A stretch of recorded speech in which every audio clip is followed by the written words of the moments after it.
Welcome to the coffee talk with salty Vixens Blair. Dive into deep thoughts, no topics to air. Welcome to Salty Vixen's Coffee Talk, a place where I talk about what is on a Salty Vixen's mind. I'm an author, I'm a musician, and a mother, and I am the founder of Salty Vixen brand. Today's episode is titled Prince Harry Accused of Harassment for Sentebale. A woman named Sophie Chandelka, apologies for mispronouncing her name, she's a chairwoman for Sentebale, and she has publicly accused Prince Harry of harassment and bullying at scale during a Sunday interview on Sky News, following his resignation as a patron, along with co-founder Princesio of Lesotho and the board of trustees last week. Yeah, things are changing for Sentebale. Now, those tuning in, my name is Salty Vixen. That is my pen name. I go by name Rachel. That's my actual name. And I was someone who donated a lot of money to Sentebale.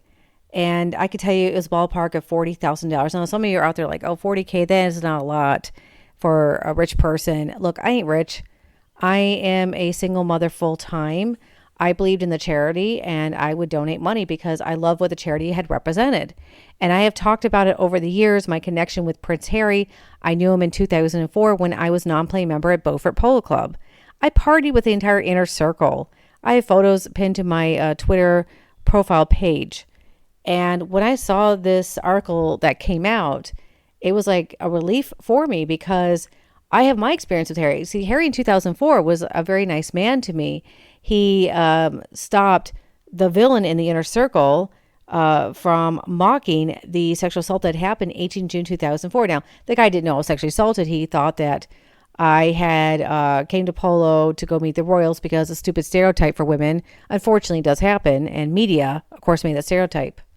And the villain is someone. It's a friend in the inner circle.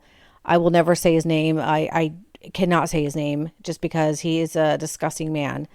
And basically, when I showed up to Polo one day in May of 2004, I did not realize the expectation was, hey, have a one-night stand and we'll never see you again. Arrivederci. We move on to the next chick. And one of the people in the group, the polo player, who is friends with William and Harry, he was a womanizer at the time. He had different women with him each time I saw him at polo after parties. And so I was supposed to be a one-night stand with either the polo player or the villain, and I turned them down. And then they decided, actually, they took me back to the hotel in Sentebale that night, and the polo player was on the phone with somebody. He walked out of the room, and the villain had pinned me on the bed and started kissing me, and he said, I'm going to invite you to my house party the following weekend. And, of course, I went, and I have photos from that. I think I posted a couple on my Twitter profile page. And I had protected the women that were from the local high school came to the party, and the polo player brought the Argentinians who were visiting that weekend or I think that summer, I think that week at that polo club. And the Argentinians did not know these were high school girls there. They were legal age, of course. They were at their final year of high school, but still, they're boarding schools in the area. But still, it wasn't right to pursue them for sex. And I was 23 at the time, I was 23. And I protected all of them from these men who were harassing these girls. And the villain had called me a bitch the next day. How dare I? In fact, he said, I only invited you over because I thought you fancied me. I just wanted to have sex with you. I wanted to shag you. And even the pole player had said to me, are you up for it? And I said, for what, bowling? Because I knew he was asking for sex. I don't give into that. One, I was still a virgin then.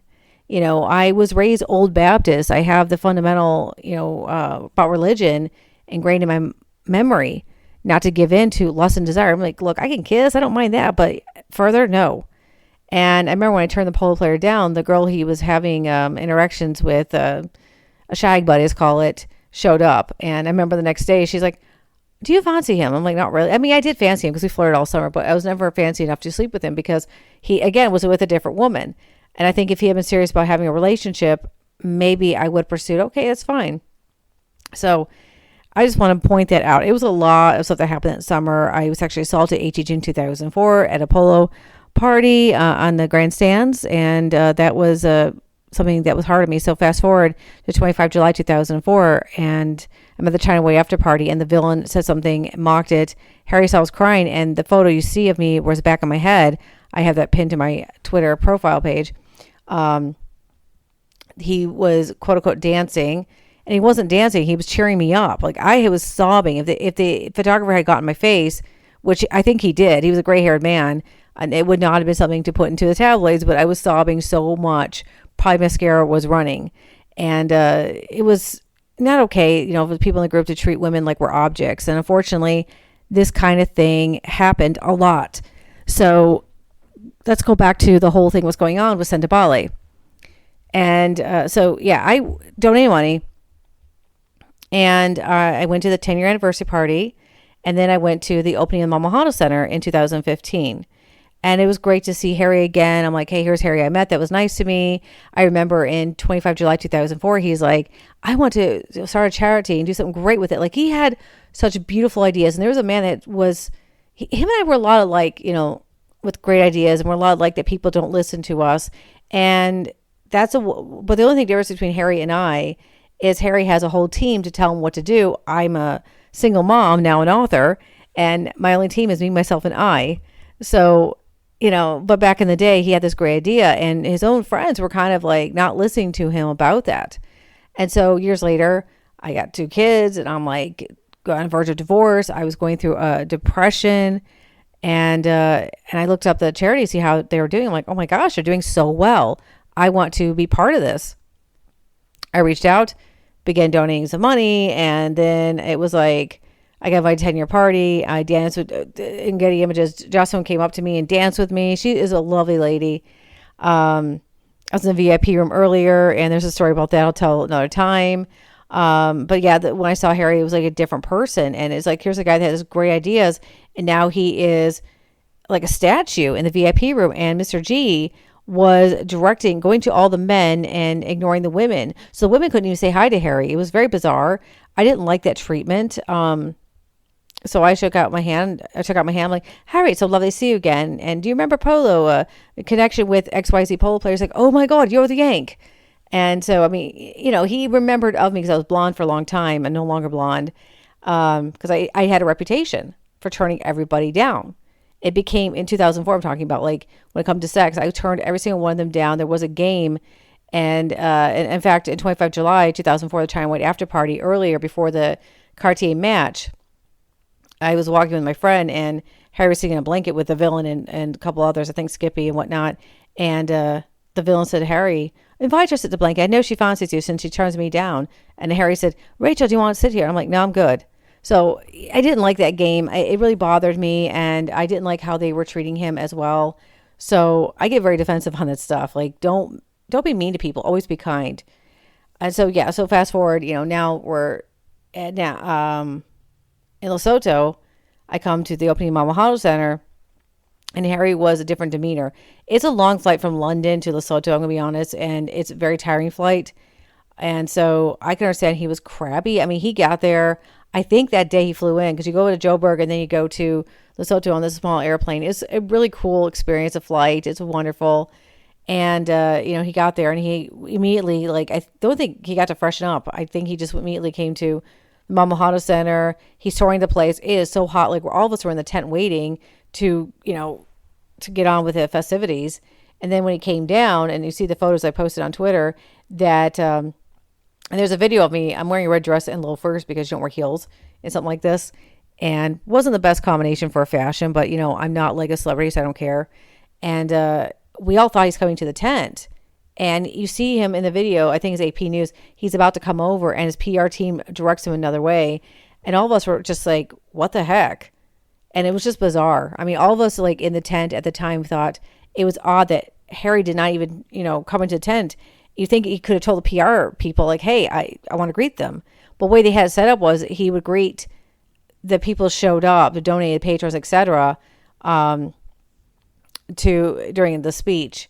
And that was, like, to my opinion, that was like a fuck you speech. It really was. And I felt that way at the time. I was upset because, there wasn't a lot of us that showed up. We flew in for the charity, and honestly, like, the few people that I was hanging with in the tent, before Harry gave his speech. We're all like, why isn't he greeting us? It's just bizarre. And so fast forward, we had the dinner, and then I remember we were in a buffet, and and the table sitting next to a wonderful woman. I think she was the nanny for Cecil Mombarang. Wonderful people. All of them are just lovely people. And I was sitting like diagonally from Harry's table. So Harry and I were kind of like glancing at each other because Harry was trying to, obviously he kind of remembered me, but he couldn't place a face to a name kind of thing. And then we go to the buffet and he's right in front of me, and I tapped on his arm like, Harry, I know you're trying to remember who I am. I'm the girl from Polo from 2004. I was friends with XYZ person, his friend. He's like, oh my God, I vaguely remember you. So that was kind of fun, and we shared that moment, but he still was like a little standoffish, and I thought, well, I'm just going to drop it. And then after dinner, we all go out to the fire pit, and I am sitting behind, Harry and Nacho are in front of us, and Harry had wine glass. Nacho brought the bottle of wine. And I stated in other videos that he was not, like, nobody was allowed to bring food or drinks out there. So like I said, Harry's Harry. He always does what he wants, marches to his own rules. And I'm getting kind of tired, and we had these mugs that was given out to us. I think it was like Moosin or brownies. I still have the mugs that were given. It was really cool. So remember, we couldn't bring outside food, but they had it catered toward us. And I was thirsty, and I tapped on Nacho Figuras. I said, can I have something to drink? I am parched. And so taps over to Harry, and Harry hands the wine glass to Nacho. Nacho pours the wine, hands me the glass, and I'm gulping it down, and I hand it back to Harry, and Harry's like, who is she? Again, we just spoken, but like I said, Harry was tired, so he was not in the right mind frame. I will say that. And, you know how it is when you're exhausted, especially when you're overly exhausted. You're going to be kind of a butthead. And Nacho and I kind of had a little moment earlier that day or day before that, because when I first met him, I was so excited. He's from Argentina. I'm speaking Espanol to him, and he's like, speak English. I'm like, why? Spanish is my third language. I want to speak Spanish, And so him and I were he was trying to figure out like what kind of person I was, because that's how it was. Like even the office staff were like, who am I? I'm not famous. I don't never claim to be. But I think they all thought that I joined Sentebale because I was some fan. So Nacho tells Harry, oh, she's a fan of you, Harry. And Harry, leans over to Nacho saying, I don't want her talking to me. And I'm like, what the F? I tapped to Nacho, and I said in Spanish, I'm going to translate English, but I said, I do not fancy Prince Harry. I am not a fan of Prince Harry. But at this point, it was so hard to hear. And Joss Stone's singing while I do some line dancing. Harry gets up and does line dancing. And of course, Nacho apologized to me after that point. And then he's line dancing. I get down to join the festivities. And I was wearing these beautiful, silvery, sparkly Miu Miu shoes. Oh, beautiful. Still have them. I wear them often when I go out to places that's fancy. Not as often anymore, but when I used to. And actually, my daughter wore them for prom. That's how wonderful. They're super comfy shoes, like Mary Jane shoes.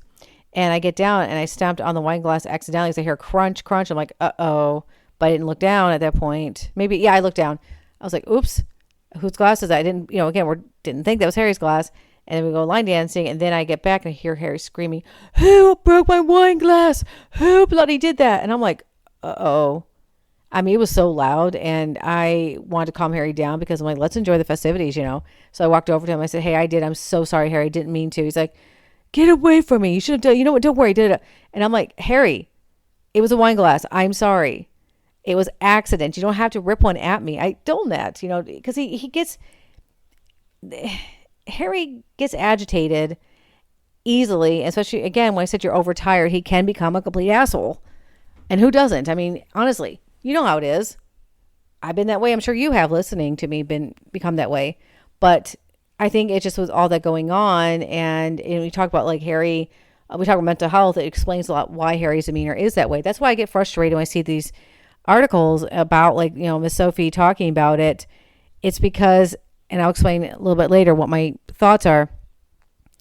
It's because Harry listens to gossip, and he doesn't listen to himself, his own gut, and get to know the person. That's the biggest issue I've had with Harry. And that's something that is known about him. And going back to what I said about the wine glass, I was just taken back. And I'm now starting to cry. Like, you yelled at me. It was an accident. I even said to him, like, look, I will go buy you a new one in Valdivia. If you want, don't worry about it. I'm like, okay. And I remember Nacho Figueras was telling me, don't worry about it. He's in a bad mood, calming me down. 'Cause, I'm an introvert. I'm an empath. I pick up on emotions. You yell at me, I will get defensive, but I will cry. Like, I don't appreciate it. It's not okay to scream at somebody when it was an accident. And yeah, it was a very hard thing for me. And of course, we go to Val de Vie, and there were speeches, dinner, and then we had an after party. And Harry's getting two women drunk. I remember that. And I was walking back into the building at the Polo Club because I was about to take a cab, or I think they had cars there. No, they had taxis, whatever. Back to the hotel where I was staying at, and Harry was right behind me. I turned around because I'm like, I'm also Sagittarius, so I perceive very easily because I'm like, I'm done. Like, you didn't really apologize to me. And so I brought up, and he's like, oh, do you know where to get more wine? And I'm like, well, the room. But I said, Harry, tomorrow's my birthday. Oh, happy birthday. And then I said, no, we need to talk about how you treated me in Lesotho. That was very hurtful to talk to me like this. First off, you said, I'm a fan. I'm not a fan of you. I said, I've known you and your brother for years. I haven't talked to William in years, but I knew William even before 2004. I think I first met William in 2023. I'm sorry, 2003. No, I met William in early 2000s in St. Andrews because I was studying abroad in Spain. I think 2001. Around that time, I remember flying because I was doing study abroad in Seville, Spain. I went to, we had a week off, and I went to Scotland and checked out St. Andrews. And I didn't follow the media, I didn't know William was there. I had no idea. And I remember I went to that university because I was looking for an international relations program to further my education, which they had a beautiful program for that. And also found out some of my Scottish ancestors, the Hendersons from Fife Castle, had attended there. So I wanted to get the documentation because I was working on a book on that, and for my family.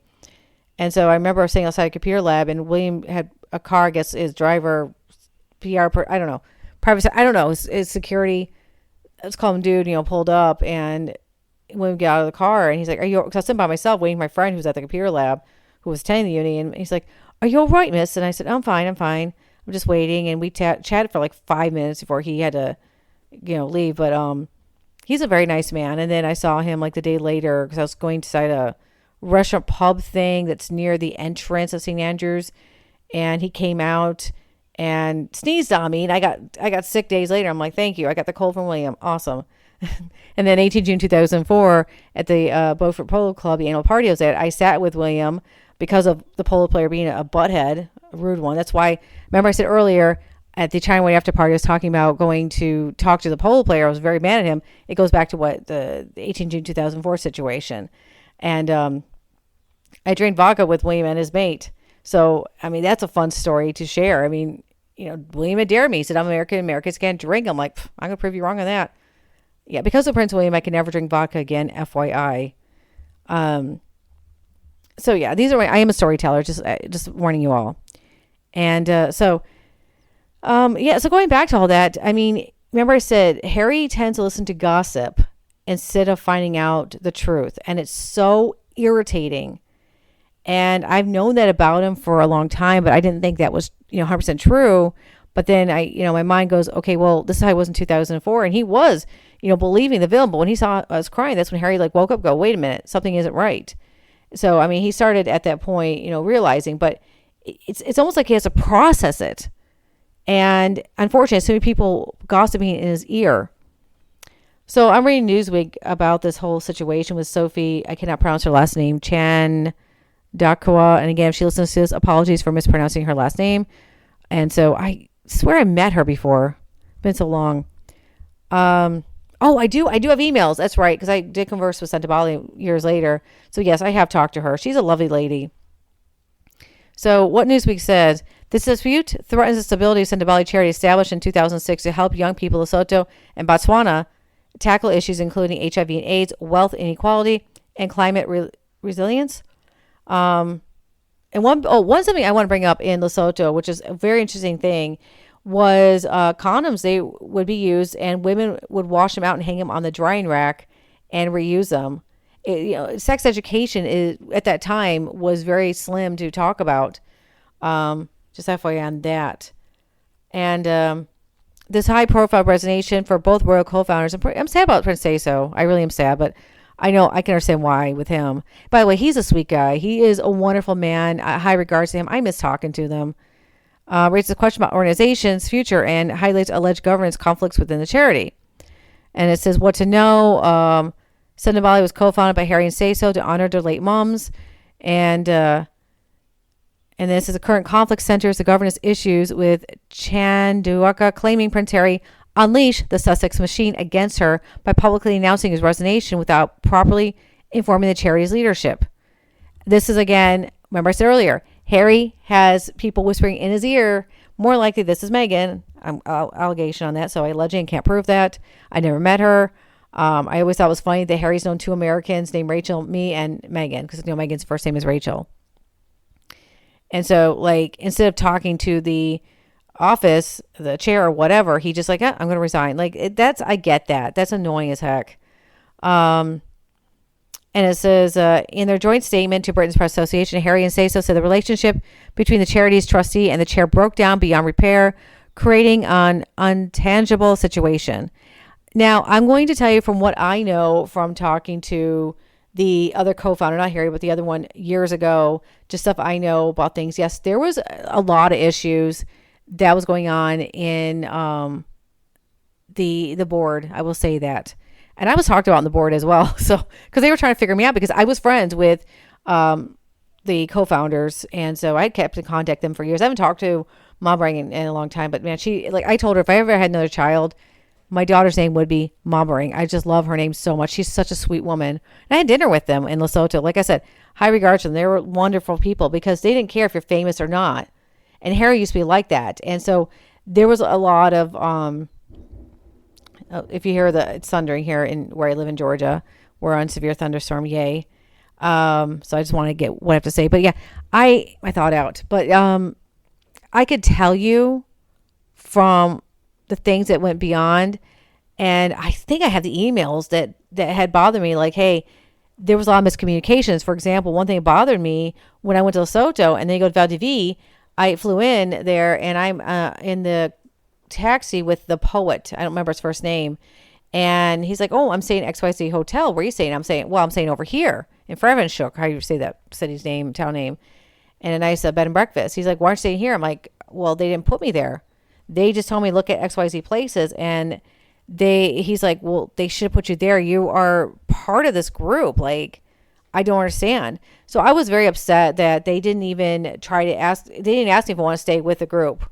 That was a huge safety issue I had with them.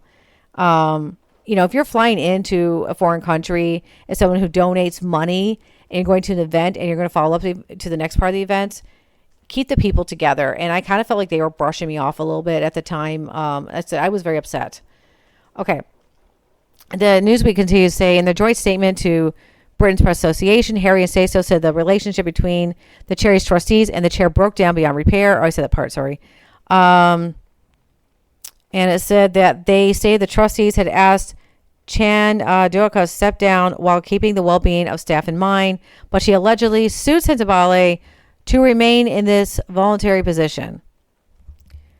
She has characterized the situation differently, suggesting she dared to blow the whistle on issues including poor governance, weak executive management, abuse of power, bullying, harassment, misogyny, I cannot pronounce that, apologies, and the cover-up that ensued. Yes, of course cover-up's going to happen. You don't want to have bad PR.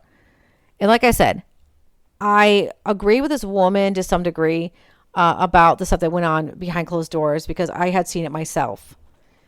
And then she also noted in a Sky News interview that her experience with Harry himself was fantastic and they had a great relationship, but claimed some board members completely disrupted my meetings because they thought that they could get away with mistreating a woman. And yes, I 100% agree. I wonder if she's talking about Mr. G. I don't know if I think he's not there anymore. But he was one of the people that I felt that was the mistreating of women because I experienced that firsthand. I even got invited to his house in Valdivia too for a mini soiree because he's trying to figure out who I am.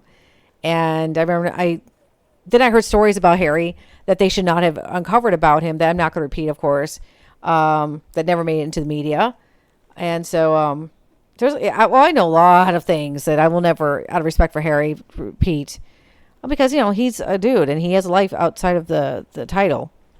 And And so, anyway, that's the story about that.